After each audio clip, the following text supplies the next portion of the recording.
একজন ফুটবলের রাজা আরেকজন ইউটিউবের রাজা, দুই রাজা এক হলেন, গল্প করলেন। রোনালদো আর মিস্টার বিস্ট যা করলেন তা ইউটিউবের ইতিহাসে কখনো হয়নি। রোনালদো বলেছিলেন ইন্টারনেট ভেঙে দেবেন, তার কথা মতো প্রথম 30 মিনিটে এসেছে 1 মিলিয়ন ভিউজ, আর প্রথম 12 ঘন্টায় এসেছে 13 মিলিয়ন ভিউজ। ভিউজের হিসাব বাদ দিয়ে রোনালদোর সামনে থাকা এই পানির বোতলে নজর দেওয়া যাক। অন্য ফুটবলাররা যখন অস্বাস্থ্যকর পানীয় প্রমোট করেন, রোনালদো তখন সাধারণ পানীয় প্রমোট করছেন। ঠিক এই কারণেই তিনি আলাদা। ক্রিস্টিয়ানো রোনালদো একাই একটা পৃথিবীর সমান। 800 কোটি মানুষের পৃথিবীতে রোনালদোর ফলোয়ার্স 100 কোটি। গোটা ইউরোপ মহাদেশে এত জনসংখ্যা নেই। ফেসবুক থেকে ইনস্টাগ্রাম রোনালদোর রাজত্ব সবখানেই। ইউটিউব চ্যানেল খুলে মাত্র 1.5 ঘন্টায় তিনি 1 মিলিয়ন সাবস্ক্রাইবার পেয়েছেন।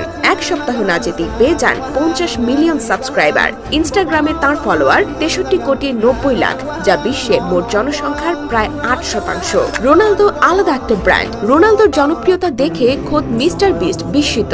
রোনালদোর সঙ্গে আলাপকালে মিস্টার বিস্ট বলেছেন, রোনালদো, তুমি যখন ইউটিউব চ্যানেল ওপেন করলে আমি ভেবেছিলাম প্রথম মাসে 20 থেকে 30 মিলিয়ন সাবস্ক্রাইবার হবে, কিন্তু না, তুমি আমাকে অবাক করে দিয়েছো। মিস্টার বিস্ট রোনালদোকে প্রশ্ন করেন, তুমি কি অবাক হওনি এত অল্প সময়ে এত সাবস্ক্রাইবার অতিক্রম করেছে? উত্তরে রোনালদো বলেন, এটা ভালো ছিল, কিন্তু আমি অবাক হইনি। কেনই বা অবাক হবেন? রোনালদো নিজেও জানেন তার জনপ্রিয়তা আকাশ সমান। একবার মাত্র 4 সেকেন্ডে তিনি কোকা-কোলাকে হাজার হাজার কোটি টাকার ক্ষতির মুখে ফেলেছিলেন। রোনালদো শুধু কোকা-কোলার বোতল সরিয়ে সাধারণ পানির বোতল টেবিলের উপর রেখেছিলেন, আর মাত্র আধা ঘন্টার মধ্যে কোকা-কোলার ব্র্যান্ড মূল্য $400 কোটি কমে যায়। রোনালদোকে বলা হয় আইডলদের আইডল।